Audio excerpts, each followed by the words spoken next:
اعوذ باللہ من الشیطان الرجیم، بسم اللہ الرحمن الرحیم۔ السلام علیکم ممبرس، کیا حال ہے آپ سب کا؟ امید ہے کہ آپ لوگ سب پروردگار کے رحم اور کرم سے بالکل ٹھیک ٹھاک ہوں گے۔ الہی آمین انشاءاللہ۔ پروردگار آپ سب پہ رحم کرے، آپ سب پہ کرم کرے، ہمیشہ اپنے حفظ و امان میں رکھے، الہی آمین۔ آج ہم گفتگو کا آغاز دعائے جوشن کبیر کی فصل نمبر 41 کے درمیانی حصے سے کرتے ہیں کہ یا من ینقذ الغرقا یا من ینجی الحلقا، اے وہ جو ڈوبنے والوں کو بچاتا ہے اور جو ہلاکتوں سے نجات دیتا ہے۔ پروردگار کو پکارا جا رہا ہے علی ابن ابی طالب علیہ السلام کی زبان مبارک سے جاری اس دعا کے ذریعے کہ اے غرق شدہ کو بچانے والے، اے ہلاک شدہ کو نجات دینے والے۔ یہاں پہ دیکھنا یہ ہے کہ ہلاک شدہ کون ہے۔ ظاہر ہے کہ جو اپنے گناہوں کی وجہ سے پکڑا جاتا ہے، بعض اوقات ہمیں اندازہ بھی نہیں ہوتا کہ ہم گناہ کر رہے ہیں اور ہم گناہ گار ہو رہے ہوتے ہیں، لیکن وہ نجات دینے والا ہے۔ غرق شدہ ہم ہیں، اور کون بچائے گا ہمیں؟ کہ ظاہر ہے پروردگار، اور پروردگار کے علاوہ نہ کسی میں طاقت ہے نہ کسی میں ہمت ہے۔ ہمیں کون نجات دے گا جبکہ اللہ کے علاوہ کوئی ہے نہیں؟ ہم مصیبت میں گرفتار ہیں، ہمیں کون بچائے گا جبکہ اللہ کے علاوہ کوئی ہے نہیں؟ ہم سب جانتے ہیں یوسف علیہ السلام کنویں میں تھے، اللہ کو پکارا، کوئی بھی اللہ کے علاوہ واقف حال نہیں تھا۔ ان کے بابا انتظار کر رہے تھے جبکہ یوسف علیہ السلام کنویں کی تاریکیوں سے خوفزدہ تھے۔ انہوں نے اللہ کو پکارا، وہ جانتے تھے کہ اللہ ہی ہے جو ان کی آواز سن بھی رہا ہے اور جلد ہی ان کو جواب بھی دے گا۔ اللہ تعالیٰ نے جبرائیل علیہ السلام کو زمین پہ بھیجا اور چاہا کہ وہ کنویں کی گہرائی میں جائیں اور یوسف علیہ السلام سے ہم کلام ہوں۔ اے یوسف، یہاں کیا کر رہے ہو؟ یوسف علیہ السلام نے پوچھا کہ تم کون ہو جو مجھے میرے نام سے پکار رہے ہو؟ کہا میں خدا کی جانب سے بھیجا ہوا ہوں، کیا اس کنویں سے باہر آنا چاہتے ہو؟ تو یوسف علیہ السلام نے جواب دیا، اگر خدا نے چاہا تو وہ مجھے اس کنویں سے باہر نکال لے گا، میں اس کی رضا میں راضی ہوں۔ اب دیکھیں کہ یوسف علیہ السلام کا یہ کلام کتنا بہترین تھا۔ وہ مصیبت کی تہہ میں گرفتار تھے لیکن اللہ کی رضا کی بات کر رہے تھے۔ جبریل علیہ السلام نے اپنی بات جاری رکھی اور کہا کہ خدا نے مجھے بھیجا ہے تاکہ تمہیں یہ دعا سکھاؤں تاکہ اس کنویں سے نجات حاصل کر سکو۔ کون سی دعا؟ اے یوسف، اس دعا کو پڑھو، پروردگار میں تجھ کو پکارتا ہوں، تیرے علاوہ کوئی معبود نہیں، تو نے مجھے بہت سی نعمتوں سے نوازا ہے، تو نے زمین و آسمان کو خلق کیا ہے، تو خدائے بزرگ ہے جو اپنے بندوں پر کرم کرتا ہے، تجھ سے التجا ہے محمد و آل محمد پر رحمت نازل فرما اور مجھ کو اس مصیبت سے نجات دے۔ تو یوسف علیہ السلام سمجھ گئے کہ محمد و آل محمد تیرے نزدیک، اللہ کے نزدیک بہت بلند مقام رکھتے ہیں، اس لیے انہوں نے تجھے اسی واسطے سے پکارا، یعنی اللہ کو یوسف علیہ السلام نے اسی واسطے سے پکارا اور اللہ نے بھی انہیں کنویں سے نجات دی۔ ہمیں جاننا چاہیے کہ یہ دعا فقط یوسف علیہ السلام کے لیے نہیں تھی۔ جو کوئی بھی یوسف علیہ السلام کی طرح گرفتار بلا ہوگا، امیدیں ہر جگہ سے منقطع ہو گئی ہوں گی، اسے چاہیے کہ اس دعا کو پڑھے کہ وہ ضرور نجات پائے گا۔ نجات کب ملے گی؟ جب خدا دیکھ رہا ہے کہ لوگ ابراہیم علیہ السلام کو جلانے کے لیے لکڑیاں جمع کر رہے ہیں، فریادیں بلند ہیں، ہر کوئی اپنے آباء و اجداد کے دین کی حمایت کر رہا ہے، لکڑیاں لے کے آؤ، اے لوگو یہ شخص یہ آگ اس شخص کی سزا ہے جس نے ہمارے بتوں کو توڑا، ہمارے مذہب کی توہین کی۔ کچھ عرصے کے بعد ہی حد نگاہ لکڑیاں جمع ہو گئیں، آگ کے شعلے بلند ہوئے۔ ابراہیم، اتنی تیز آگ تھی کہ کوئی اس آگ کے قریب نہیں جا سکتا تھا۔ ابراہیم علیہ السلام کو منجنیق، جو اس زمانے کی توپ ہوتی تھی، اس میں آگ کے ذریعے پھینکنا چاہتے تھے۔ کسی نے ابراہیم علیہ السلام سے کہا کہ ابراہیم، اب بھی اپنی زبان پہ قائم ہو، کیا تم توحید پرستی سے دستبردار نہیں ہونا چاہتے؟ کل بھی ہم نے اس پہ بات کی تھی، آپ کو یاد ہوگا۔ ابراہیم علیہ السلام نے کوئی جواب نہیں دیا، ان کے لبوں پہ ایک تبسم تھا اور ان کی ساری امید صرف خدا سے تھی۔ ہم جب مصیبت میں ہوتے ہیں تو کیا ہمیں خدا سے امید ہوتی ہے؟ اور اگر ہمیں خدا سے امید ہوتی ہے تو کیا پھر ہم اس کے بعد ایمان رکھتے ہیں کہ اللہ ہماری مدد بھی کرے گا؟ یا ہم یہ سوچ رہے ہوتے ہیں کہ ہمارا کوئی یار و مددگار نہیں ہے۔ جبرائیل علیہ السلام اس منظر کو دیکھتے ہیں، وہ شعلے آگ سے بلند ہو رہے ہیں، لوگوں کی ایک بڑی جماعت جو اس کا نظارہ کرنے آئی ہے۔ یہ منظر جبرائیل علیہ السلام کے لیے بہت سخت ہے۔ وہ تڑپ کے دعا کرتے ہیں، خدایا وہ منتظر ہے۔ کون منتظر ہے؟ ابراہیم علیہ السلام، کہ تو کچھ کرے خدایا، اگر کچھ لہجے تک تو نے اس کا تدارک نہ کیا تو ابراہیم آگ میں جل جائے گا۔ تو کیوں بارش نہیں برساتا کہ آگ ٹھنڈی پڑ جائے؟ ہم بھی ایسے ہی سوچتے ہیں نا، کیوں ہوا اور طوفان نہیں بھیجتا کہ اس آگ کو بکھیر کے رکھ دے، یہ آگ اس بت پرستی کو جلا دے۔ یہ تیرے بندے کو، تیرے ماننے والے کو جلانے کے لیے آگ جلائی ہے، جبکہ تو چاہے تو اس کو ان بت پرستوں پہ جلا کے خاک کر سکتا ہے ان کو۔ آخر جبرائیل علیہ السلام کے صبر کا پیمانہ لبریز ہو گیا اور کہا جا کر خدا کو، پروردگار کو، جبرائیل علیہ السلام نے، اے خدا کیا تو دیکھ نہیں رہا کہ یہ لوگ ابراہیم کو آگ میں جلانا چاہتے ہیں؟ روئے زمین پر ابراہیم کے علاوہ کوئی تیری عبادت نہیں کرتا۔ دیکھ کس طرح تیرے دشمنوں نے اور ابراہیم کے دشمنوں نے اسے گھیر لیا ہے اور اسے چاہتے ہیں کہ آگ میں پھینک دیں۔ تو اللہ نے اس وقت جبریل علیہ السلام سے کہا ہے، جبریل صبر کرو، میں اپنے کام میں جلد بازی نہیں کرتا، جلدی وہ کرتا ہے جو ڈرتا ہو کہ بعد میں کچھ کر نہیں سکے گا۔ میں قادر مطلق ہوں، میں مالک کن فیکون ہوں، جس وقت بھی چاہوں ابراہیم کو نجات دوں، جس وقت چاہوں اس آگ کو ابراہیم کے لیے گلزار کر دوں۔ تو خدا یہ چاہتا ہے کہ جبرائیل علیہ السلام کے ذریعے ہمیں سمجھائے کہ ابراہیم علیہ السلام کی نجات کے لیے بارش اور طوفان کی ضرورت نہیں ہے۔ اللہ تعالیٰ کی مخلوقات جو ناتواں ہیں وہ اپنے کاموں کے لیے، تکمیل کے لیے وسائل کی محتاج ہیں، مگر اللہ قادر مطلق ہے، وہ بے نیاز ہے، وہ صمد ہے، وہ مالک کن فیکون ہے، اسے جلد بازی کی ضرورت نہیں ہے۔ وہ اپنے بندوں کی مدد، اپنے دوستوں کی مدد اس طرح کرتا ہے کہ کسی کے وہم و گمان میں بھی نہیں ہوتا۔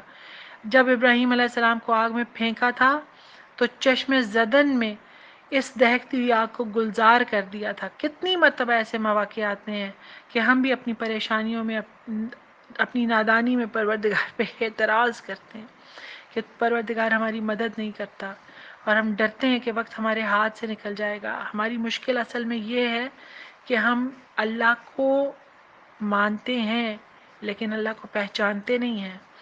وہ ہرگز اپنے کاموں میں جلدی نہیں کرتا، عین موقع پہ ہمارا ہاتھ تھامتا ہے، ہماری مدد کرتا ہے اس وقت جب ضرورت ہوتی ہے۔ اس کے بعد جب ہم تنہا ہوتے ہیں تو پھر اس وقت ہم یہ سوچ کے شرمندہ ہوتے ہیں کہ ہم نے اس وقت پروردگار پہ اعتراض کیوں کیا تھا۔ اعوذ باللہ من الشیطان الرجیم، بسم اللہ الرحمن الرحیم۔ یا اللہ ہو، یا تواب ہو، یا منتقم ہو، یا عفو ہو، یا رعوف ہو، برحمتک استغیث ہو۔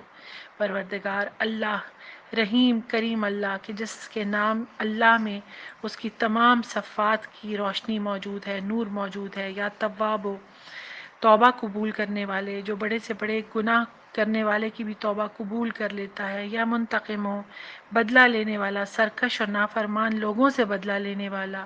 یا عفو، بہت ہی زیادہ درگزر کرنے والا، معافی کو زیادہ پسند کرنے والا، جلد معاف کر دینے والا۔ یا رعوف، بڑا ہی شفیق اور مہربان، اپنے بندوں سے نہایت شفقت اور نرمی کا برتاؤ کرنے والا۔ تیری رحمت سے، تیری رحمت کے صدقے میں ہم تجھے پکار رہے ہیں، ہماری مدد فرما۔ التواب، یا تواب اللہ کے صفاتی ناموں میں سے ایک ہے۔ تواب کے معنی بہت زیادہ توبہ قبول کرنے والا ہے۔ اللہ تعالیٰ نے کہا سورہ بقر کی آیت نمبر 37 میں کہ پس آدم علیہ السلام نے اپنے رب سے کچھ الفاظ سیکھ لیے۔ یہ وہی الفاظ ہیں جو یوسف علیہ السلام سے کنویں میں پروردگار نے جاری کروائے ان کی زبان سے۔ تب اللہ نے اس کی توبہ قبول کر لی، بے شک وہ بہت زیادہ توبہ قبول کرنے والا اور رحم کرنے والا ہے۔ تواب اللہ اور بندے دونوں کے لیے بولا جاتا ہے۔ جب بندے کی صفت ہو تواب تو اس کے معنی ہے کثرت سے توبہ کرنے والا، یعنی وہ شخص جو یکے بعد دیگرے گناہ کرتا ہے تو چھوڑتے چھوڑتے بالکل گناہوں کو ترک کر دے، تو اس کا مطلب یہ ہے کہ وہ تواب ہے۔ اور جب یہ لفظ تواب اللہ کی صفت ہو تو اس کے معنی ہوں گے وہ ذات جو کثرت سے اپنے بندوں کے گناہوں کے باوجود کثرت سے ان کی توبہ کو قبول کرتی ہے۔ سورہ بقر کی آیت نمبر 54 میں پروردگار کہہ رہا ہے بے شک وہ بار بار توبہ قبول کرنے والا مہربان ہے۔ الفرقان کے میں کہہ رہا ہے کہ گناہ ترک کر کے عمل صالح کے نام ہی مکمل توبہ ہے، اور سورہ رعد میں کہہ رہا ہے کہ میں اس پہ بھروسہ رکھتا ہوں اور اسی کی طرف رجوع کرتا ہوں کہ اللہ توبہ قبول کرنے والا ہے، ازل سے توبہ کرنے والوں کی توبہ کو قبول کر رہا ہے، انہیں توبہ کی توفیق دیتا ہے، اپنی طرف رجوع کرنے والوں کی مغفرت کرتا ہے۔ وہ توبہ قبول کرنے میں واحد ہے، جو بار بار کوئی توبہ کرے تو اسے معاف کرتا ہے۔ ہم میں یہ خصوصیت نہیں ہو سکتی، ہم ایک بار، دو بار، 5 بار معاف کریں گے، اس کے بعد ہم معاف نہیں کریں گے، لیکن یہ پروردگار ہے جو اپنے بندوں کو ہر لمحہ معاف کرنے کے لیے تیار ہے۔ اس صفت میں کوئی غیر پروردگار کا شریک نہیں ہے۔ اللہ بڑے سے بڑا گناہ کرنے والے کی توبہ کو بھی معاف کرنے پر قادر ہے، وہ معاف کر سکتا ہے، وہ چاہے تو معاف کر سکتا ہے۔ جو ہمیشہ سے توبہ قبول کرنے والوں کی توبہ قبول کرتا ہے، گناہ معاف کرتا ہے، جو بھی اللہ کے دربار میں سچے دل سے توبہ کرے پھر اس پہ دوبارہ اس عمل کو دہرائے نہیں، ضد نہ کرے، تو اللہ اس کی توبہ قبول کرتا ہے، پہلے سے زیادہ محبت کا اظہار کرتا ہے، غلطیوں سے درگزر کرتا ہے، رحمت کے ساتھ پروردگار اپنے بندوں کو اپنے پاس بلاتا ہے۔ اللہ تعالیٰ اپنے بندوں کو محروم نہیں کرتا، نہ صرف توبہ قبول کرتا ہے بلکہ توبہ کرنے کی توفیق بھی عطا کرتا ہے۔ یہ ہے پروردگار المنتقم۔ اللہ تعالیٰ کے صفاتی ناموں میں سے المنتقم کے معنی ہے بدلہ لینے والا، جو غلط کاروں کو سزا دیتا ہے، کافروں اور سرکشوں سے عذاب کے ذریعے بدلہ لینے والا، اپنے بڑے سے بڑے دشمنوں سے کہ وہ نفس اور شیطان ہے ان سے بدلہ لیتا ہے، اور پروردگار ایک لمحے کے لیے بھی اپنے بندوں کو، تنگ کرنے والوں کو معاف نہیں کرتا۔ ایک وقت معلوم تک ہر انسان کو پروردگار نے ڈھیل دے رکھی ہے، چاہے وہ شیطان ہے چاہے وہ انسان ہے، لیکن وقت معلوم کے بعد پروردگار منتقم ہے اور وہ اپنے بندوں سے زیادتی کرنے والوں کا ایک ایک بدلہ گن گن کے چن چن کے لے گا اگر کوئی اس سے معافی نہیں مانگتا۔ اگر وہ تواب ہے تو وہ منتقم بھی ہے۔ میں نے پہلے بھی ایک دفعہ کہا تھا کہ پروردگار کے ہر نام کے ساتھ آپ اس کا اپوزٹ ساتھ ہی دیکھیں گے کہ وہ ایک وقت میں اگر ایک رحم کر سکتا ہے تو وہ دوسرے ہی لمحے میں ایک سخت گیر استاد کی طرح ہمیں سیدھا بھی کر سکتا ہے۔ العفو، اللہ کے صفاتی ناموں میں سے ایک نام جس کے معنی ہے معاف کرنے والا، جو دل سے معافی چاہنے والوں کو اس طرح معاف کرے کہ جیسے کبھی کسی نے گناہ کیا ہی نہ ہو۔ سورہ بقر کی آیت نمبر 219 219 آیت کا درمیانی حصہ ہے، وَيَسْأَلُونَكَ مَاذَا يُنْفِقُونَ قُلِ الْعَفْوَ۔ یہ لوگ آپ سے پوچھتے ہیں کہ کیا خرچ کریں، سوال ہے کہ کیا خرچ کریں، کہہ دیجئے جو ضرورت سے زیادہ ہو۔ اچھا، یہاں پہ اس کی بڑی مزیدار تفسیر کی گئی ہے کہ یہ سوال نہیں ہے کہ معاف کرنا، العفو کے کتنے معنی بنتے ہیں یہ سمجھیے یہاں پہ، اور اس کا اللہ کیا کہہ رہا ہے کہ کل عفو یعنی جو ضرورت سے زیادہ ہے وہ کر دو، کیا خرچ کریں جو ضرورت سے زیادہ ہے۔ العفو کے کتنے معنی ہیں؟ تقریباً 11۔ درگزر کرنا، بخش دینا، معاف کرنا، بھلائی کرنا، احسان کرنا، ضرورت سے زیادہ کسی چیز کا ہونا، یہ بھی العفو کا مطلب ہے۔ ہم جس وقت نماز شب میں العفو کہتے ہیں تو ہم صرف معافی کو ذہن میں رکھ رہے ہوتے ہیں۔ اب دیکھیں کہ اللہ تعالیٰ کہہ رہا ہے کہ جو چاہیے کسی کو وہ کس طرح دے سکتے ہو، درگزر کر سکتے ہو، بخش سکتے ہو، معاف کر سکتے ہو، بھلائی اور احسان کر سکتے ہو، جو چیز ضرورت سے زیادہ ہے وہ دے سکتے ہو، عمدہ چیز دے سکتے ہو۔ چھٹا مطلب اس کا فضل اور معروف، مطلب رحم کرم، اچھی چیز، ہر چیز کا بہتر حصہ، منتخب حصہ، بہترین چیز، یعنی اللہ تعالیٰ نے قرآن پاک میں ایک العفو کہہ کے کہ جو بھی ضرورت سے زیادہ ہے۔ اب سیاق و سباق کے حساب سے آپ اس کو طے کر لیں۔ اگر کسی نے سزا کے بارے میں سوال کیا ہے کہ سزا کا بدلہ اللہ کیا کہہ رہا ہے کہ معاف کر دو، بخش دو، درگزر کر دو، بھلائی اور احسان کر دو۔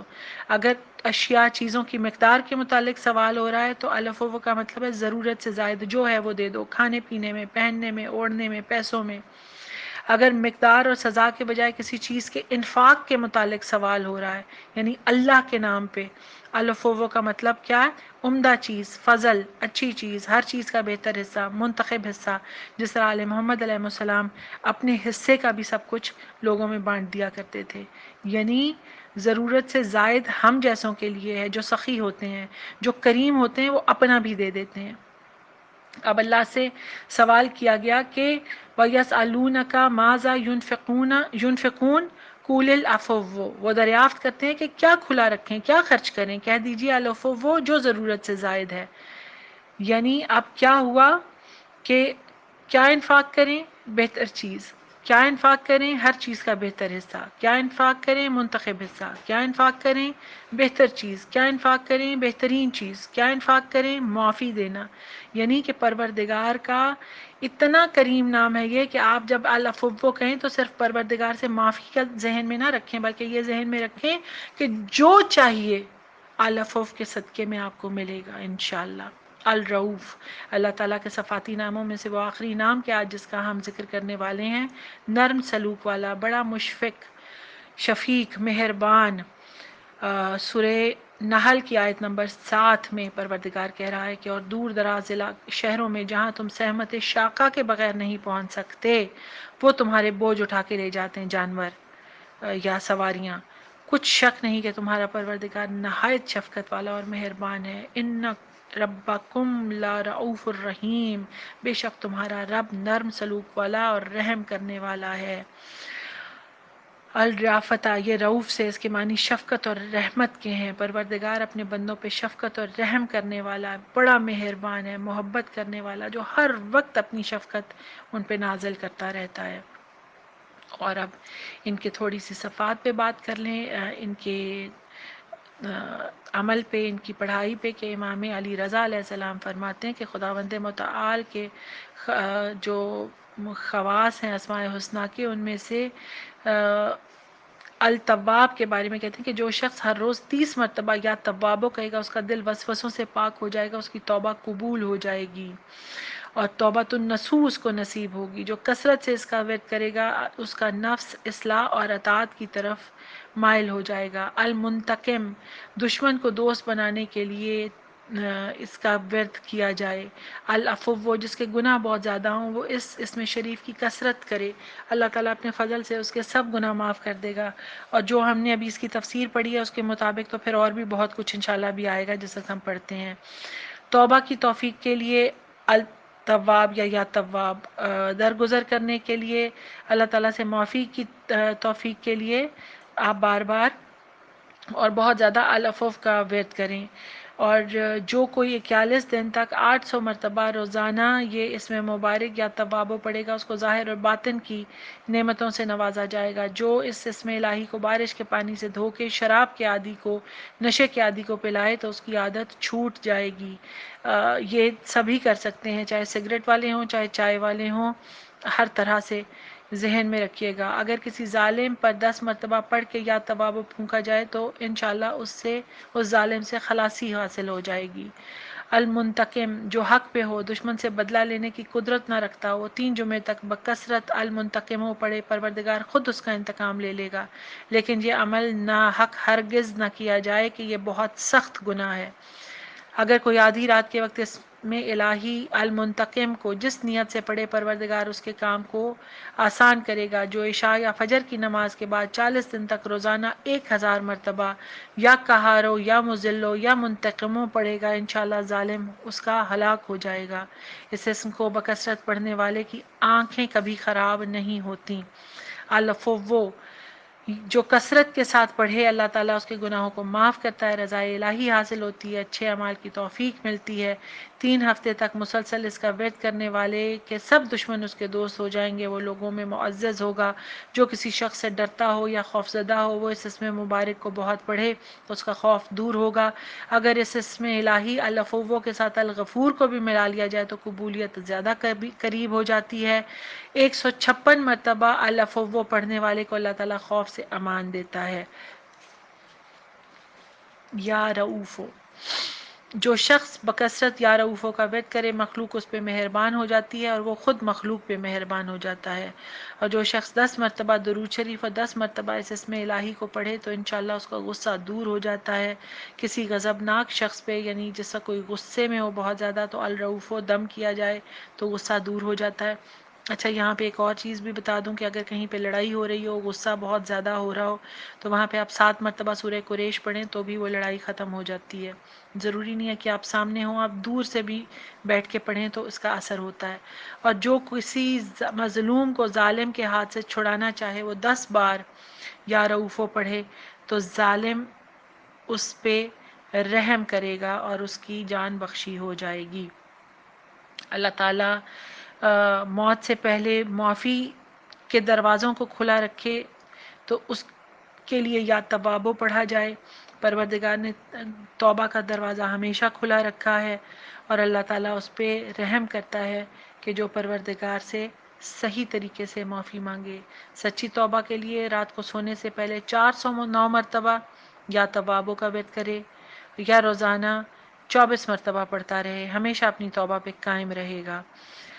دنیا کی خوشحالی کے لیے رمضان کے آخری عشرے میں، اتفاق سے ہم رمضان کے آخری عشرے میں ہی ہیں، 21,121 مرتبہ پڑھیں، اول آخر 11 مرتبہ درود شریف کے ساتھ، تو اس کی برکت سے آئندہ رمضان تک خوشحال رہیں گے اور زندگی آرام و سکون سے گزرے گی، بشرطے کہ پہلے سچے دل سے توبہ کریں، جانتے ہوں کہ آئندہ گناہ نہیں کریں گے، جانتے ہوئے گناہ نہیں کریں گے۔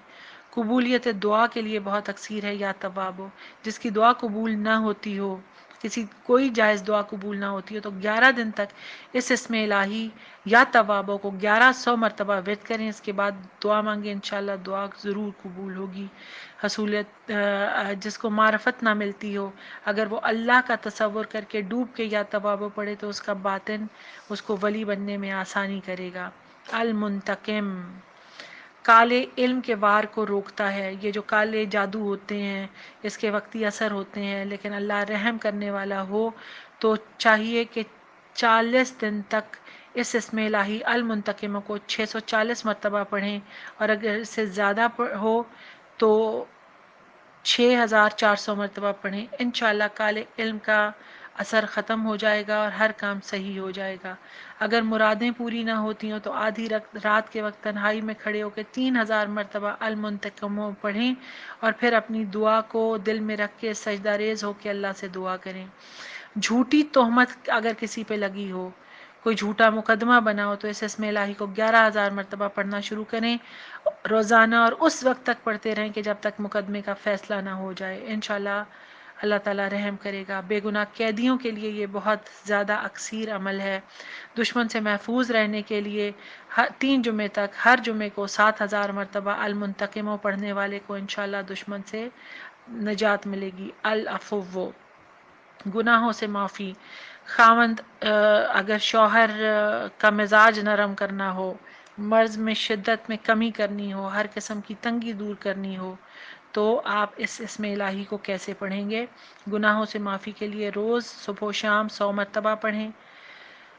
شوہر کا غصہ ٹھنڈا کرنے کے لیے، شوہر نے جو بہت سے لوگوں کے عورتوں کے شوہر بہت زیادہ سخت ہوتے ہیں، وہ لوگ اگر 111 مرتبہ کھانا دینے سے پہلے العفو پڑھ لیں اور 40 دن تک ایسا کریں تو شوہر کا مزاج نرم ہو جائے گا، بد کلامی چھوڑ دے گا۔ اگر کوئی مریض بہت زیادہ پریشان ہو تو کثرت سے المنتقم پڑھیں، اور جو دوائیاں وہ استعمال کرے گا انشاءاللہ کہ اس میں شفا یابی کے اثرات پیدا ہو جائیں گے۔ ہر قسم کی تنگی، خواہ مال و دولت کی ہو، اولاد کی طرف سے ہو، ظالم کے ظلم سے ہو، اللہ کے حضور سچے دل سے توبہ کر کے اس اسم الہی المنتقم کو روزانہ عصر کی نماز کے بعد یا دن میں جس وقت ممکن ہو 1000 مرتبہ پڑھیں، 2 سال تک مسلسل، تو ہر قسم کی تنگی دور ہو جائے گی۔ العفو الغفور اگر پڑھا جائے تو زیادہ تاثیر پیدا ہوتی ہے، ہر قسم کے گناہ معاف ہو جاتے ہیں۔ 41 دن تک روزانہ 11,000 مرتبہ العفو یا غفور پڑھنے والے کے لیے روحانیت کی راہیں کھل جاتی ہیں۔ الرؤوف اللہ مہربانی کرتا ہے۔ اگر ہر نماز کے بعد کچھ تعداد پڑھ لی جائے، طاق حصوں میں پڑھیں تو زیادہ اچھا ہے، 7 مرتبہ، 11 مرتبہ، 21 مرتبہ، 41 مرتبہ۔ ظالم حاکم کو اپنے بس میں کرنے کے لیے کہ آپ کی جائز بات سنے اور انصاف کرے، 21 دن تک 2100 مرتبہ روزانہ پڑھا جائے۔ جس کا شخص کا مزاج بیماریوں اور پریشانیوں سے خراب ہو گیا ہو، اکھڑ مزاج ہو گیا ہو، چڑچڑا ہو گیا ہو، یا رؤوف 300 مرتبہ صبح اور 300 مرتبہ مغرب کی نماز کے بعد پڑھے 21 دن تک، تو اس کا مزاج بہتر ہو جائے گا۔ دلہن اگر اپنے گھر سے رخصتی کے وقت دل میں یا رؤوفو پڑھتی جائے اور خاوند سے پہلی ملاقات کے وقت تک پڑھتی رہے تو خاوند ہمیشہ مہربان اور وفادار رہے گا۔ ایسے ہی اگر کوئی دلہا دلہن کو گھر میں لا کر اس وظیفے کو 1100 مرتبہ پڑھے تو شوہر تو بیوی ہمیشہ اس کی فرما بردار رہے گی اور زندگی خوشگوار گزرے گی، گھر میں تلخیاں نہیں ہوں گی۔ حصول رحمت کے لیے یا رؤوف و یا رحیم پڑھیں، کثرت کے ساتھ پڑھیں، جس کام میں ہاتھ ڈالیں انشاءاللہ کامیابی ہوگی۔ حضور صلی اللہ علیہ وسلم کا ذاتی نام بھی رؤوف ہے، اور اللہ نے فرمایا کہ حضور اپنے قرابت داروں، اپنے عزیزوں پر رؤوف ہیں۔ تو یہ پروردگار کا وہ نام ہے کہ جس میں رسول اللہ صلی اللہ علیہ وسلم کو پروردگار نے، اللہ تعالیٰ نے اپنے نام میں شامل کیا ہے۔ اللہ تعالیٰ نے اپنے دو نام رؤوف اور رحیم یہ رسول پاک صلی اللہ علیہ وسلم کے ساتھ شیئر کیے ہیں۔ کسی نبی کو اللہ کے دو نام نہیں ملے سوائے ہمارے نبی محمد مصطفیٰ صلی اللہ علیہ وسلم کے علاوہ۔ تو دعا ہے آپ کے لیے کہ آپ سب پہ پروردگار رحم کرے، اپنے طواب ہونے کے صدقے میں گناہوں کو معاف کرے اور دنیا میں آسانیوں سے نوازے، منتقم ہونے کے صدقے میں آپ کے دشمنوں کو زیر کرے، آپ کے دشمنوں سے آپ کو نجات دے، العفو ہونے کے صدقے میں آپ پہ رحمتوں کی، کرم کی، بخشش کی اور اپنی تمام نعمتوں کی برسات کرے، اور رؤوف ہونے کے صدقے میں آپ پہ مہربانیاں کرے۔ یقیناً کہ وہ بہترین کرم کرنے والا ہے اور ہماری دعاؤں کو سننے والا ہے۔ دعاؤں میں مجھے بھی یاد رکھیے گا، میرے والدین کو، میرے بہن بھائیوں کو، میرے شوہر کو، میرے بچوں کو، تمام ان مومنین و مومنات کو جن کی دعائیں میرے ذمے ہیں، اور اس کے علاوہ سب کے لیے دعا کیا کیجیے اور سب کو معاف کیا کریں۔ اللہ سے معافی کی طلبگاری تب کریں جیسا خود پروردگار کے کرم سے سب کو معاف کرنے کی ہمت رکھتے ہوں۔ اللہ پہ یقین کامل رکھیں اور یہ یقین رکھیں کہ دعائیں ضرور مستجاب ہوں گی انشاءاللہ باذن اللہ۔ مولا وارث۔